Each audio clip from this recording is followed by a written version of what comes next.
Shalom à tous. Alors dans cet enseignement d'aujourd'hui, nous allons creuser un peu ces deux notions, celle de l'arbre de la connaissance du bien et du mal et celle de l'arbre de vie. On va simplement regarder ce que la Bible dit de ces deux arbres.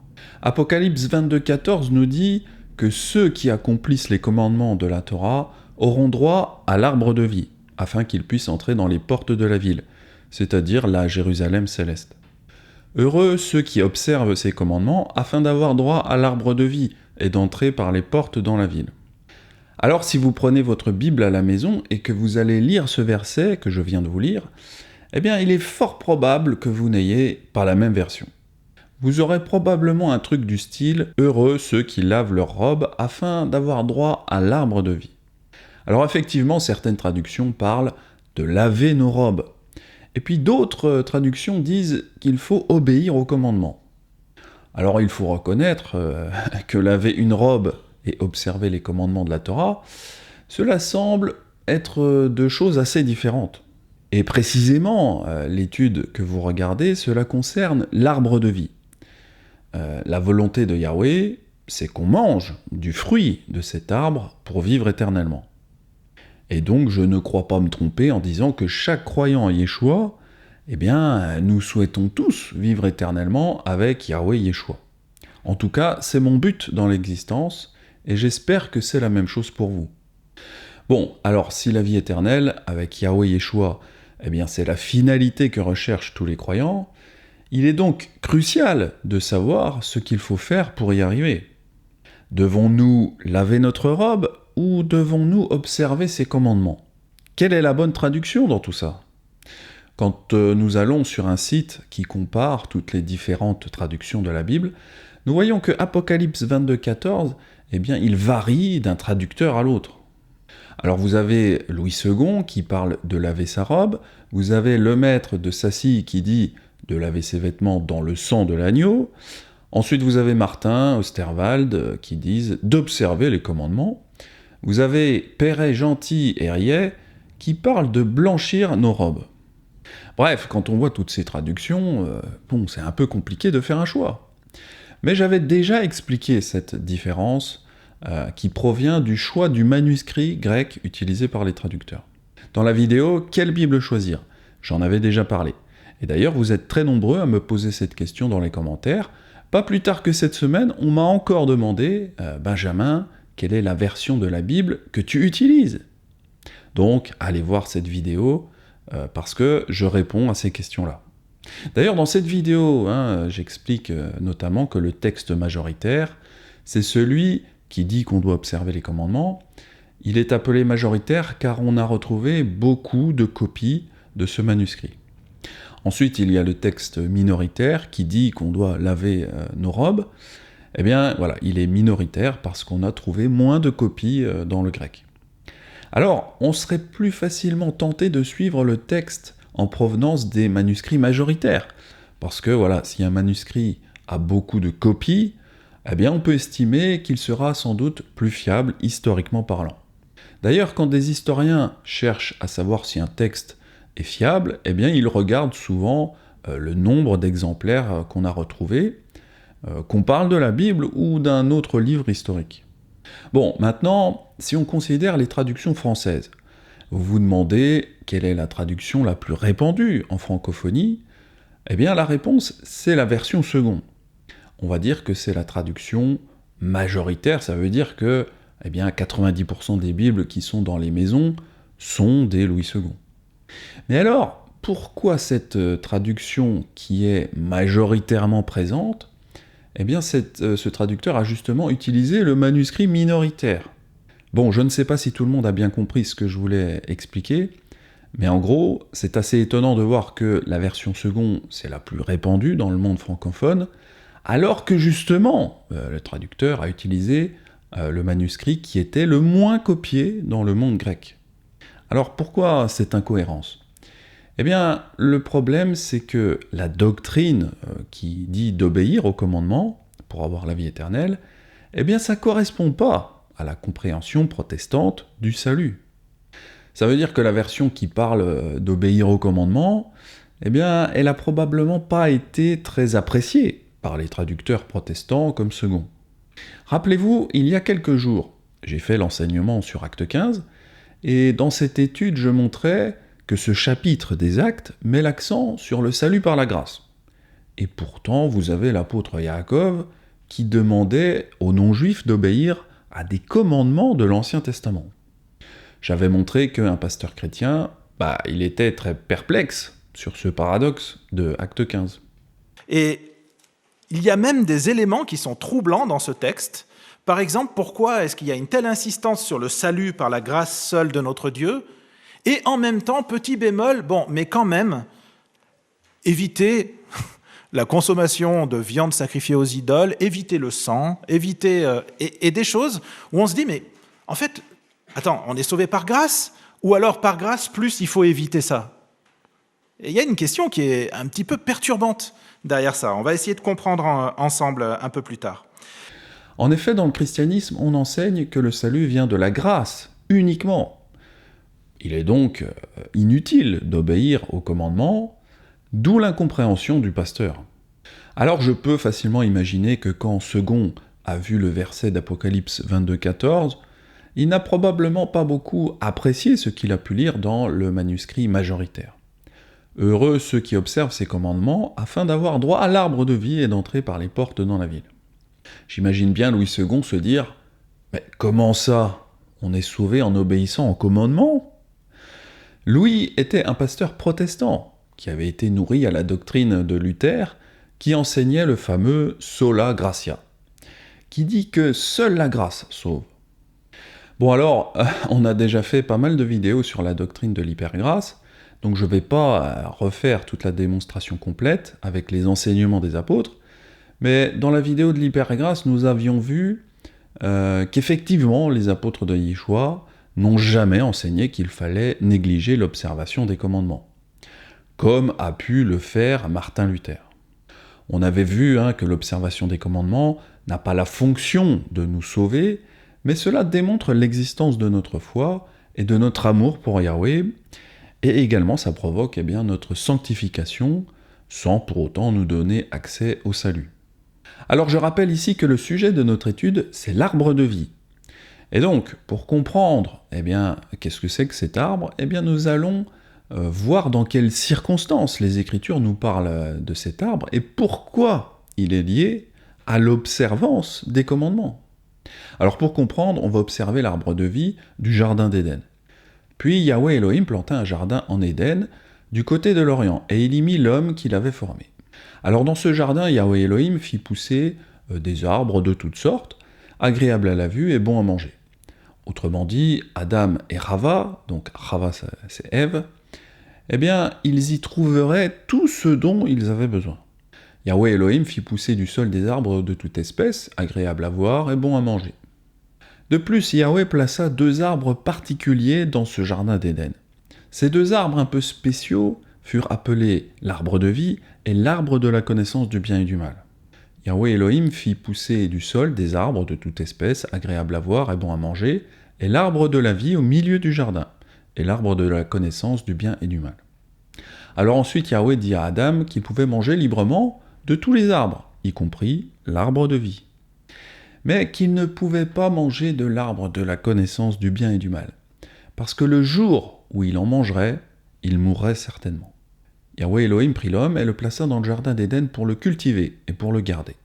Yahweh Elohim donna cet ordre à l'homme. « Tu pourras manger de tous les arbres du jardin, mais tu ne mangeras pas de l'arbre de la connaissance du bien et du mal, car le jour où tu en mangeras, tu mourras. » Alors certaines personnes se demandent pourquoi Yahweh a mis un arbre mauvais qui provoquait la mort dans son jardin. On pourrait se dire que c'est pas très gentil. Mais en réalité, cet arbre est tout à fait nécessaire pour que la relation d'amour entre l'homme et Yahweh soit une véritable relation. En effet, nous savons que sans ce libre arbitre, cela ferait de l'homme un robot qui est obligé de choisir Yahweh sans autre choix. Alors évidemment, un robot, il n'est pas capable d'amour. Donc pour savoir si l'homme l'aime vraiment, Yahweh doit nécessairement le mettre devant un choix, et donc lui laisser le libre arbitre. Sans le libre arbitre, eh bien l'amour ne peut pas exister en nous. Après que Yahweh ait donné ses instructions à l'humanité, l'adversaire tenta la femme en lui montrant que l'arbre était bon à manger, agréable à la vue, et qu'il était désirable pour ouvrir l'intelligence. Ainsi, bien que Yahweh ait interdit l'arbre de la connaissance du bien et du mal, l'idée lui parut bonne, et Chava en mangea. La femme vit que l'arbre était bon à manger, qu'il était agréable à la vue, et qu'il était précieux pour ouvrir l'intelligence. Elle prit de son fruit et en mangea. Alors au lieu d'obéir au commandement de Yahweh, Chava a mangé de l'arbre de la connaissance du bien et du mal en décidant de faire ce qui lui semblait bon. Et c'est précisément ce que les Écritures nous ordonnent de ne pas faire à maintes reprises. Quand vous aurez ces tzitzit, ces franges, vous les regarderez et vous vous souviendrez de tous les commandements de Yahweh pour les mettre en pratique. Et vous ne suivrez pas les désirs de vos cœurs et de vos yeux pour vous laisser entraîner à l'infidélité. Vous vous souviendrez ainsi de mes commandements, vous les mettrez en pratique et vous serez saints pour votre Elohim.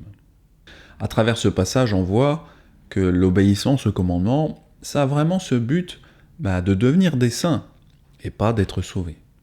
Enfin bref, plutôt que de faire ce qui nous semble bon ou juste, nous devons d'abord rechercher Yahweh, notre Elohim, et faire ce qui lui semble bon. Nous devons veiller à ne pas utiliser notre intellect limité pour déterminer ce qui nous semble juste. Et nous ne devons pas non plus écouter notre cœur, parce que Yahweh nous dit que le cœur est désespérément mauvais et égoïste, et qu'il nous conduira systématiquement à faire de mauvais choix. Le cœur de tous les hommes est corrompu, il est incurable, qui pourra le connaître? Alors au lieu d'écouter et d'obéir au commandement de Yahweh, la femme s'appuya sur sa propre intelligence, et fit ce qui lui semblait bon, comme le fait continuellement Israël. Confie-toi en Yahweh de tout ton cœur, et ne t'appuie pas sur ta sagesse. Reconnais-le dans toutes tes voies, et il aplanira tes sentiers. C'est le fait même d'utiliser son intellect humain pour décider de ce qui était bien et mal qui conduit l'humanité à perdre la grâce. Autrement dit, c'est le fait de prendre des décisions sans l'avis de Yahweh qui était un péché. Alors il y a quelques semaines, j'ai sorti une vidéo sur le verset mal compris de Shaoul. Tout ce qui n'est pas le produit d'une conviction est péché. Et cette vidéo a attiré beaucoup de spectateurs chrétiens. Alors dans cette étude, je comparais le fruit défendu aux interdits alimentaires comme le porc. Alors en effet, il est vrai que les Écritures nous défendent à la fois de manger du fruit de l'arbre de la connaissance du bien et du mal, et les Écritures nous défendent de manger des aliments impurs, comme le porc.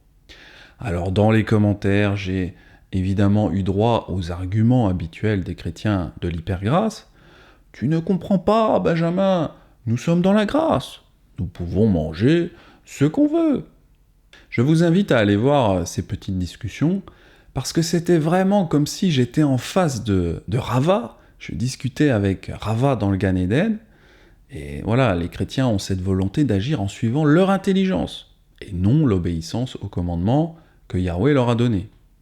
D'ailleurs, même quand je leur mettais le verset où un apôtre disait qu'il obéissait au commandement, eh bien ils n'ont pas compris. Mais Képha dit « Non Yahweh, car je n'ai jamais rien mangé de souillé ni d'impur. » Même en voyant qu'un apôtre affirmait suivre les commandements sur l'alimentation, ces personnes ont le cœur tellement tordu qu'ils m'ont dit que Pierre ne comprenait pas la grâce de pouvoir pécher librement. Donc c'est à travers ce genre d'exemple qu'on comprend mieux le verset de Jérémie. Le cœur de tous les hommes est corrompu, il est incurable. Qui pourra le connaître? C'est vrai que quand on parle à des chrétiens de l'hypergrâce, on a vraiment cette sensation d'un cœur incurable. Incurable, ça veut dire qui ne peut pas être guéri de sa corruption. D'ailleurs, Yeshua nous dira que seul l'Esprit Saint, la Roi HaKodesh, eh bien, à part ça, il n'y a rien d'autre qui peut nous convaincre que nous avons péché. Et quand il sera venu, c'est-à-dire la Roi HaKodesh, il convaincra le monde en ce qui concerne le péché. C'est vraiment quelque chose que je répète très souvent dans mes enseignements, mais effectivement, on ne peut pas convaincre intellectuellement, quelqu'un qui pêche, c'est vraiment l'esprit de Yahweh qui peut convaincre quelqu'un qu'il a péché.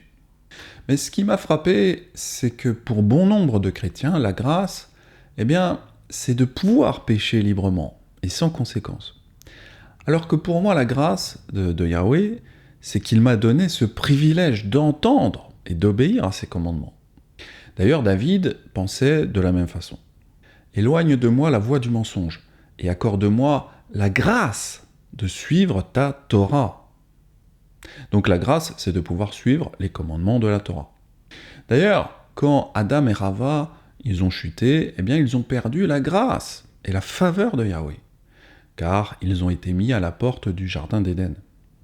De mon point de vue, commettre des péchés, ce n'est pas être libre, c'est au contraire être esclave. Alors que avoir la bénédiction d'entendre les commandements pour ne plus pécher, pour moi c'est ça la grâce. Parce que peu de personnes ont conscience des instructions de Yahweh en matière de bien et de mal. Pratiquer les commandements de Yahweh, finalement, c'est l'exact contraire, opposé, de manger du fruit de l'arbre de la connaissance du bien et du mal. C'est d'ailleurs notre tâche, à nous les Israélites nazaréens, d'apprendre à vaincre le monde. Car l'amour d'Élohim consiste à garder ses commandements, et ses commandements ne sont pas pénibles, parce que tout ce qui est né d'Élohim triomphe du monde, et la victoire qui triomphe du monde, c'est notre foi. Alors, dans ce passage, il est clair que nous devons vaincre le monde. Cependant, qu'est-ce que symbolise vraiment cette idée du monde ? Yohanan nous dit que tout ce qui est dans le monde représente la convoitise de la chair, la convoitise des yeux et l'orgueil de la vie. Car tout ce qui est dans le monde, la convoitise de la chair, la convoitise des yeux et l'orgueil de la vie, ne vient point du Père, mais vient du monde. Et le monde passe, et sa convoitise aussi. Mais celui qui fait la volonté d'Élohim demeure éternellement. Bon alors, si tout ce qui est dans le monde n'est que la convoitise de la chair, la convoitise des yeux et l'orgueil de la vie, alors ce sont précisément ces choses que nous devons surmonter avec l'aide de Yahweh. Il existe des parallèles entre ce que Rava désirait dans l'arbre de la connaissance du bien et du mal, et ce que Yohanan nous dit être le monde. Yohanan explique donc ce qu'a ressenti Rava en voyant le fruit de l'arbre de la connaissance du bien et du mal. Elle a vu que ce fruit était bon à manger. Yohanan parle de la convoitise de la chair. Puis Rava a dit qu'il était agréable à sa vue. Yohanan parle de la convoitise des yeux. Et finalement, Rava avait le désir de devenir intelligente, et Yohanan parle de l'orgueil de la vie. L'arbre de la connaissance du bien et du mal symbolise donc les plaisirs et les gratifications du monde matériel. Alors, si les biens de ce monde sont désirables, et si Yahweh désire nous les donner, il est important que nous les obtenions de la bonne façon.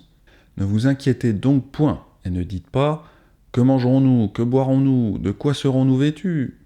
Car toutes ces choses, ce sont les païens qui les recherchent. Votre Père Céleste sait que vous en avez besoin. Cherchez premièrement le royaume et la justice d'Élohim, et toutes ces choses vous seront données par-dessus. Yahweh désire nous donner tous ses biens, si nous le servons patiemment. Alors, l'arbre de vie, il se trouvait au milieu du jardin. Autrement dit, il était au centre. Yahweh Elohim fit pousser du sol des arbres de toute espèce, agréables à voir et bons à manger, et l'arbre de la vie au milieu du jardin.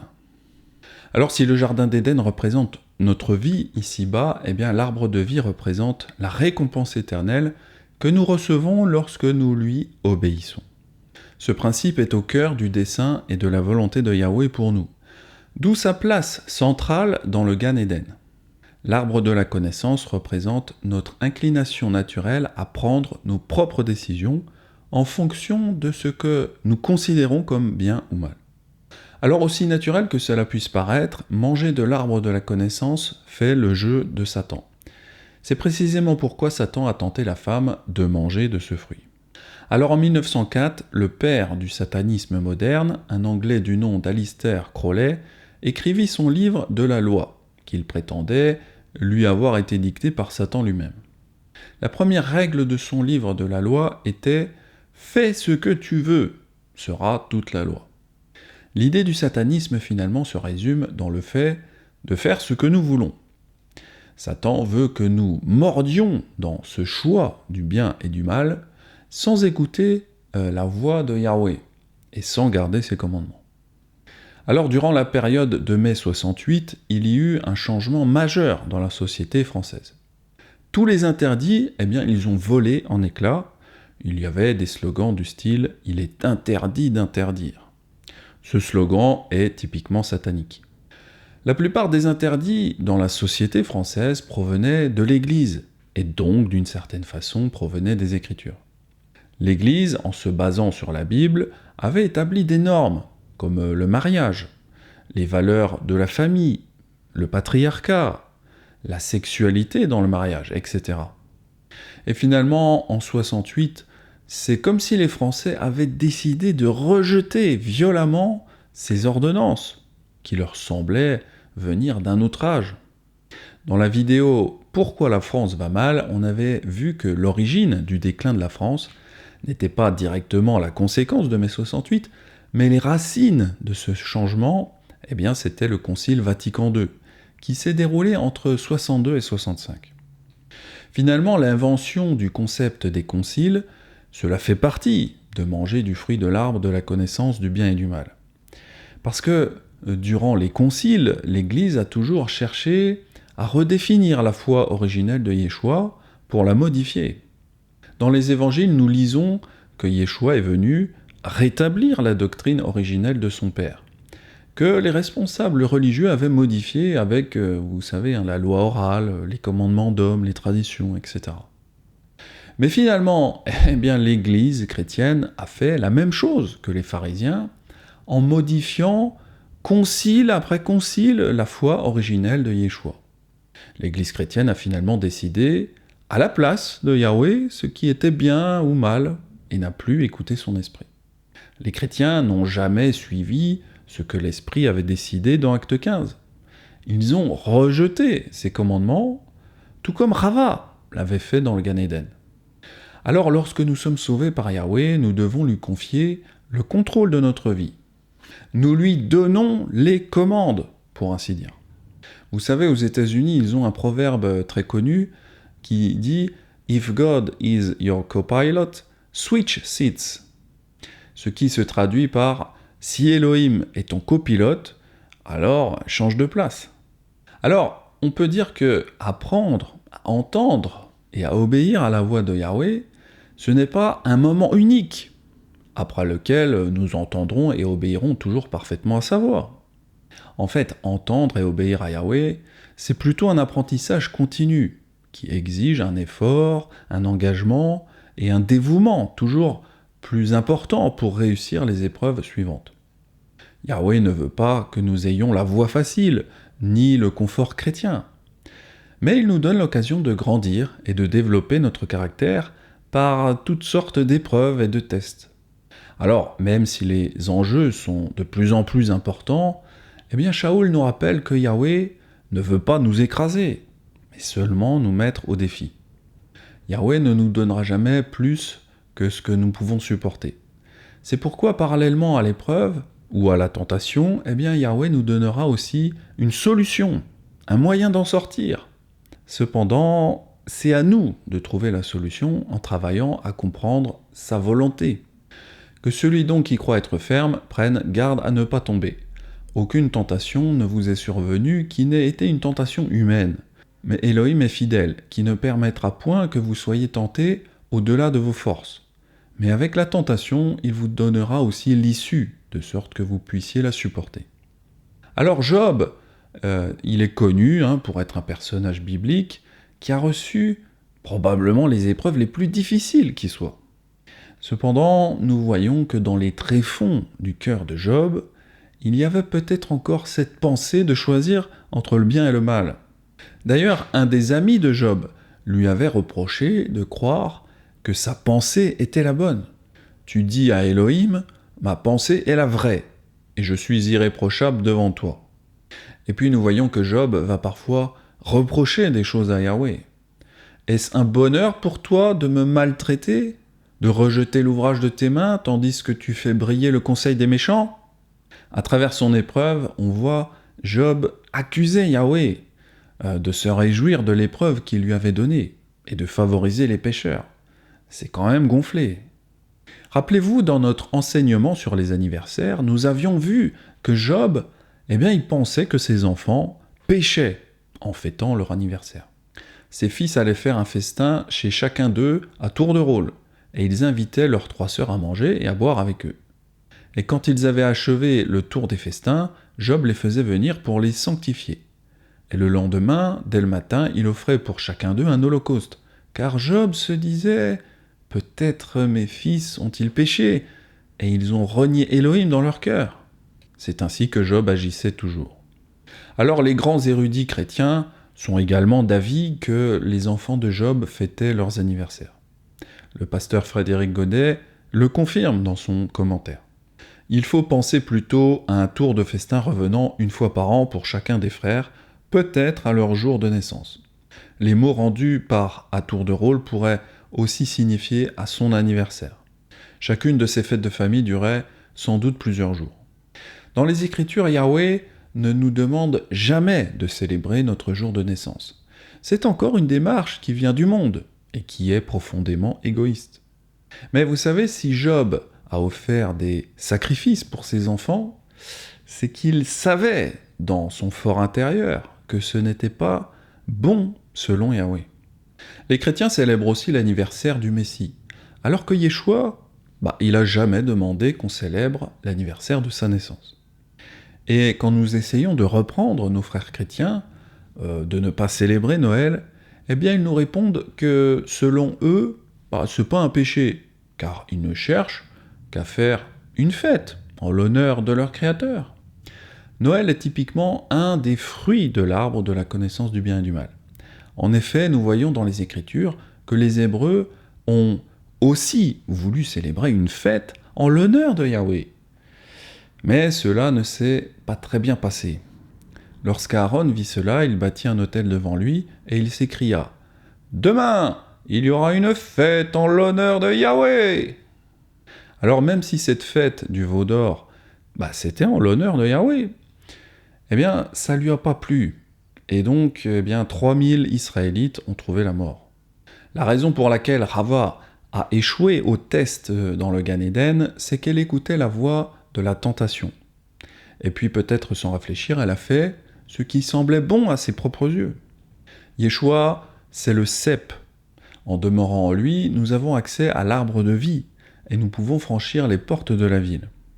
Heureux ceux qui gardent ses commandements, afin d'avoir droit à l'arbre de vie et d'entrer par les portes dans la ville.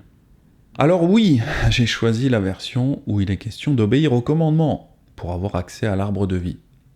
Cela a plus de sens compte tenu de cet enseignement que je viens de vous faire et de tout ce qui s'est passé dans le Gan Eden et dans toute la Bible en général.